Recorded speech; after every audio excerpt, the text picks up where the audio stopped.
Democrats. Today is Thursday, October 13th, and it's time for the Chair's Daily Live. Happy Thursday. All righty, so we are 26 days from the election on November 8th, and that's if you plan to vote on November 8th. We are 1 day away from the deadline for voters registration. If you are currently not registered to vote, you must be registered, not filled out the form, not dropped it in the mail. It needs to be at the election board, completed in their hands by 5 p.m. tomorrow. So if you know some 18-year-olds or some former felons or some folks who just haven't until now understood or believed that their vote could count and that they have to do their civic responsibility and participate in the process, they have until tomorrow at 5 to be registered to vote in order to participate in the election coming up on November 8th. So put on your thinking caps and think about everybody that you know who needs to be registered. Think about everybody that you know. Don't take it to the tag office, take it to the election board so that we know that it gets turned in. So that's the big PSA for today, is make sure that everybody you know who is eligible to participate is registered and ready to participate. Because there's some craziness that we must undo. And the only way that we can undo some of the craziness is at the ballot box, right? So I want to talk about the current governor of Oklahoma. And I'm going to talk about him without saying his name. Recently, 2 days ago, the 5 largest recognized tribes in the state of Oklahoma got together. The leaders of those tribes got together and did a joint endorsement of Joy Hoffmeister for governor. That is monumental and historic because the tribal leaders like to stay in the tribal nations and handle their politics that way and interact and not try to control the state and all that kind of good stuff. And they've decided, not as a matter of control, but to show just how important it is that we replace our current governor, just how divisive our current governor has been in his term. And so they all got together and did a joint endorsement of Joy Hoffmeister. And one of the quotes that I saw was basically because she is running to represent all of Oklahomans and not just a particular slice. And so the current governor got his feelings hurt. I don't know why he's been attacking tribal sovereignty since the moment he got elected, but he got his feelings hurt and he lashed out, and lashed out is what he did. You know, he said, well, the tribes, they're trying to control everything and the tribes aren't doing what they're supposed to do. And because he's mad that he didn't get the endorsement this time. I would hope that at some point he would become a bigger man and just run his race, not be concerned about what's happening elsewhere, and just run his race. And, I don't know, try to run our state like a professional, but a girl can hope. So he's renewed his fight with the tribes, which again, for everybody who knows, it shows how out of touch he is. Most of Oklahomans don't have an issue against our tribal nations and recognize their sovereignty. And for the leader of our state to be attacking them shows just how out of touch he is with regular, everyday Oklahomans. Additionally, you guys have heard the story. It was all over Channel 4 and it's been all over all the social media channels that the governor was planning on building a new mansion. And I don't know how I feel about whether or not Oklahoma needs a new mansion. I don't have thoughts about it because I'm worried about healthcare and do we have enough teachers? But what I do know is that if the reasons that he cited since everybody found out about it were true, I like to believe that Oklahomans are reasonable people. And if he would have just said it up front, there'd be a very different reaction. So there was the non-disclosure agreement that he had. Anybody who had anything to do with the plans for the new mansion had to sign an agreement that said that they wouldn't talk about it. Not very transparent, is it? But that's what happened. And now that we found out about it, now that Channel 4 did an expose about it, he's saying, well, no, you don't understand. I couldn't live there because there was mold and my kids got sick. I couldn't live there because the kids' grandparents couldn't visit because of ADA accessibility issues. The governor from Texas couldn't visit because of ADA accessibility issues. All of those sound like reasonable things to me. No, I'm not agreeing with the governor. Don't freak out. But what I'm saying is no one wants for the governor nor any member of his family to be sick. No one wants for the governor's children not to be able to visit with their grandchildren, with their grandparents, because their grandparents can't come. Now, I will tell you that buildings have been retrofitted for ADA accessibility. It happens all the time. Oh, I don't know. Look at the Capitol. But if those were the true and real reasons, all he had to do was say it up front. Why the secrecy? Why did people have to sign agreements saying, I won't talk about it? I mean, is there some new ADA accessibility technology that he's going to patent? What's happening? If it's really about my family couldn't live there because the mold made them sick, I'm a reasonable person. I wouldn't want them in a situation that's making them sick. I wouldn't want them in a situation where they couldn't host people who need ADA accommodations. And I don't think that most Oklahomans would either. It's the lack of transparency. And that's not even like an oversight, like he forgot he was supposed to tell us or he meant to tell us. He had folks sign non-disclosure agreements, which is don't talk about it. That's more than out of touch. That's some deliberate, I don't know what the word is, but whatever the opposite of transparency is. Opaque doesn't cover it. He's gone out of his way to be secretive.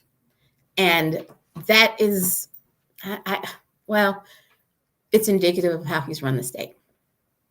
And then he said, well, don't worry. I'm not asking for the state to pay for the governor's mansion. I want it to be my legacy. Folks, we have evidence of his legacy all over the state. We have the non-pandemic center, pandemic center in Stillwater that isn't doing the testing that they said they were going to do, that's losing results and reporting wrong results. We have the hydrochloroquine refund that nobody knows where it is. We have the class wallet scandal and the Swatley scandal. We have plenty of his legacy here. We don't need yet another governor's mansion that we're going to have to maintain. Another governor's mansion that we're going to have to keep track of the, paying for security and keeping track of the assets and all of that jazz. And we don't even know what those assets are because everything has been a secret. This governor, this mansion is another example of the duplicity of this governor and why he has to go. He has to go. We don't need a guy who's keeping secrets about how he's spending our money. Just full stop. He's keeping secrets. So I'm going to move past him because he's not the entire topic for the day. I just wanted to make sure that you understood who he was, what is going on, and what's at stake. Markwayne Mullin is the current congressman for Congressional District 2, which is the eastern border of the state. He has opted to not run for that office, not because he's interested in keeping the promise that he would only run for 2 terms, but because he's seeking a higher office. And let's talk about why he's seeking a higher office. I haven't asked him. I'm just going to go on what I see. When he joined Congress, he self-reported his net worth somewhere around between $2.9 and $5 million. In my book, that's financially well situated. As of today, his personal wealth is somewhere between $67 and $90 million. He's now one of the 2 richest people in Congress. That's why he doesn't want to leave. That's why he doesn't want to leave. I mean, if you could grow your wealth in that kind of way, I guess you probably want to stay too. If you could grow your wealth in that kind of way and your word didn't mean anything. But that's what's happening. He's looking for another way to put himself in the rooms where it happened, where he can figure out ways to enrich himself, because that's what he's doing. He's enriching himself without looking out for what's important for Oklahomans, because as you remember, he's the guy who says that he doesn't work for Oklahomans and he pays his own salary. I First, I'm going to address two things. One, you said you pay for me to do this. Bull crap, I pay for myself. I pay enough taxes before I ever got there and continue to through my company to pay my own salary. This is a service. No one here pays me to go. In his own words, you didn't have to hear it from me. In his own words, he doesn't think that he serves Oklahoma. You can run that again. Bull crap. Bull crap. So he has to go. He is running for U.S. Senate to fill the seat vacated by Jim Inhofe. And if you're wondering, well, I mean, but if it's not him, who do we have? We have Kendra Horn. We have a proven leader who's been to Congress, did not enrich herself, understood that she represented Oklahoma, and came back and met with her constituents without requiring them to have some secret passwords and some secret cards and all. She won an award as the most accessible congressperson. So that's who we want to fill Inhofe's seat, not someone who doesn't understand that they don't work for us. Now I'm going to move on and talk about James Lankford. You know, you're supposed to say negative thing, put in a positive thing and a negative thing. We're not doing that sandwich today. I'm going to show you what is on the ballot, what is at stake, right? You watch the national news and they tell you it's inflation and it's women's reproductive rights. When you come to Oklahoma, it is education, reproductive rights, and inflation. Those are the top three things that people are talking about.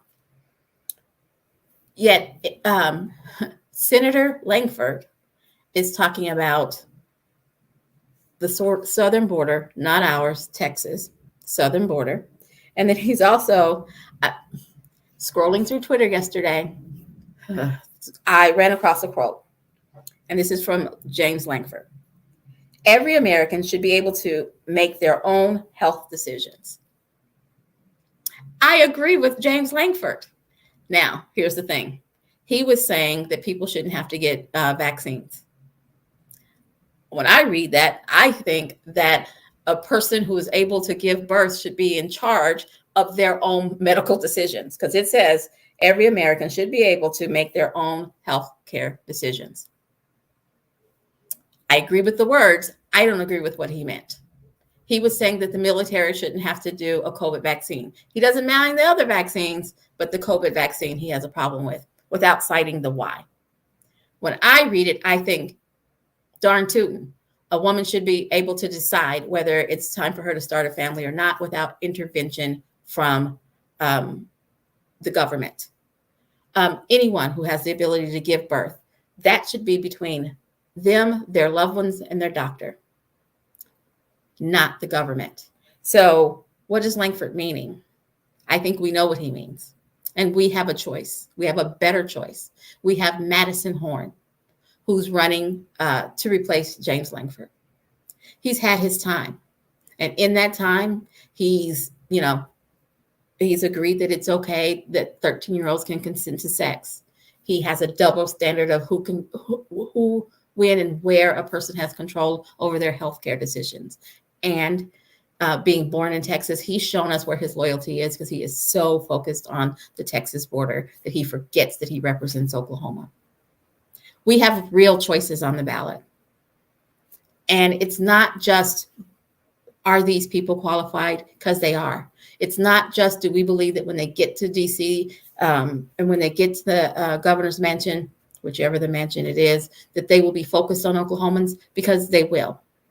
It's because the folks who currently occupy those positions, or the folks on the other side of the ballot, have a history that we can look at.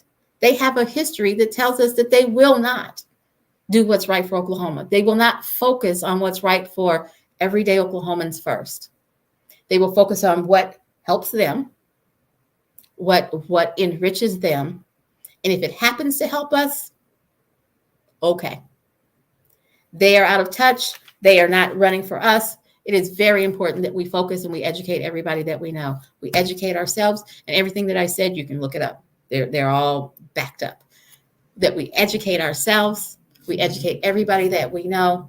we make a plan to vote, and we help other people make a plan to vote, because what's at stake this year is very important. And the decision is going to be made on who shows up to the ballot box. So we have to show up, and more of us have to show up than normally shows up. More of us have to show up than they expect. All righty, get out there, make your plan to vote, and I'll be back here tomorrow at 4:15. You guys have a great one.